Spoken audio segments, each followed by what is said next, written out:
सरकार जब से यूजीसी के नए नियमों को लेकर आई है, समाज का सामान्य वर्ग यानी कि सवर्ण वर्ग इस बिल का विरोध कर रहा है। आखिर ऐसी कौन सी बातें हैं जिसको लेकर सामान्य वर्ग सड़कों पर उतर आया है और इस बिल का विरोध कर रहा है? अगर आप बड़े से सामान्य व्यक्ति हैं और इस बिल के प्रावधानों को समझ नहीं पा रहे तो मैं बड़े कम शब्दों में आपको बताने का प्रयास करूंगा कि आखिर सवर्ण वर्ग इस बिल का विरोध क्यों कर रहा है। आप आराम से सुनिएगा।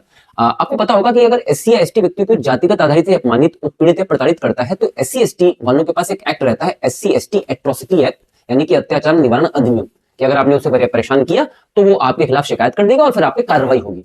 अब नए नियमों के तहत ये सुविधा ओबीसी वर्ग को भी मिल गई है। अगर ओबीसी वर्ग के व्यक्ति को कोई परेशान करेगा तो ये फैसिलिटी उनके पास भी रहेगी। अब एक केस ले लीजिए कि जनरल कास्ट के व्यक्ति ने ओबीसी, एससी और एसटी व्यक्ति को परेशान किया, तो क्या जनरल वाले पे कार्रवाई होनी चाहिए? बिल्कुल होनी चाहिए। लेकिन अगर आपसी रंजिश के चलते या पर्सनल खुन्नस के चलते ओबीसी, एससी या एसटी ने कोई फर्जी केस जनरल वाले व्यक्ति पर लिखवा दिया, तो क्या जनरल वाले व्यक्ति के पास बचाव का कोई मौका है? नहीं। विरोध का कारण नंबर 1 यही है, इसलिए सामान्य वर्ग ज्यादा परेशान है।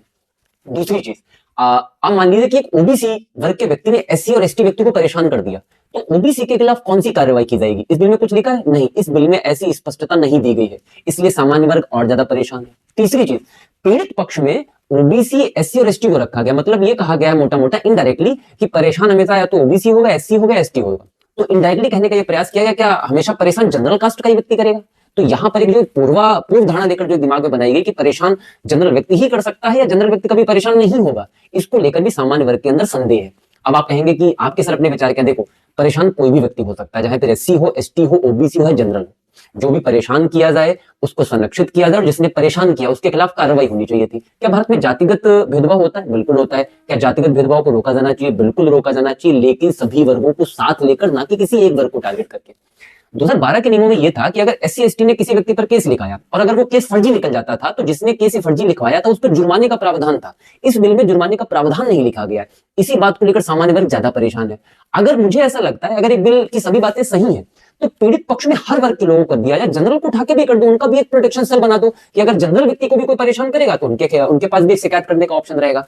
ये एक जो हायरार्की बनाई गई, क्रोनोलॉजी बनाई गई कि जनरल वाला व्यक्ति परेशान नहीं होगा और पीड़ित पक्ष में ओबीसी, एससी, एसटी रहेगा। इसको लेकर बहुत बड़ा संदेह आ गया है लोगों में, ज्यादातर सामान्य वर्ग के छात्रों में, और इसी को लेकर बहुत बड़े पैमाने पर विरोध हो रहा है। विरोध का एक बड़ा कारण यह भी है कि एससी एसटी की कन्विक्शन रेट, मतलब अगर आप 2022-23 की रिपोर्ट उठा के देखेंगे कि जितने एससी एसटी ने उत्पीड़न के केस दर्ज कराए थे, वो जो फाइनल रिपोर्ट करी गई है, उनकी फाइनल रिपोर्ट्स लगाई, वो केवल 20 से 25% केसेस में हुआ, यानी कि 60 से 70% केस में फर्जी थे। अब क्योंकि ओबीसी को भी शामिल कर दिया गया तो सामान्य वर्ग के लोगों को लग रहा है ऐसा तो नहीं कि खूब फर्जी केसेस लगेंगे, और उसके बाद आपको अपनी न्यायालय व्यवस्था तो पता ही है कि एक बार अगर आपके ऊपर केस दर्ज हो गया तो फिर आप बार बार चक्कर लगाते रह जाएंगे। तो इसी बातों को लेकर सामान्य वर्ग परेशान है और इसी वजह से वो इस बिल का विरोध कर रहा है। हो सकता है मेरी बातों से एग्री नहीं करूं, मैंने आपको केवल वो बातें बताई जो मार्केट में चल रही थी।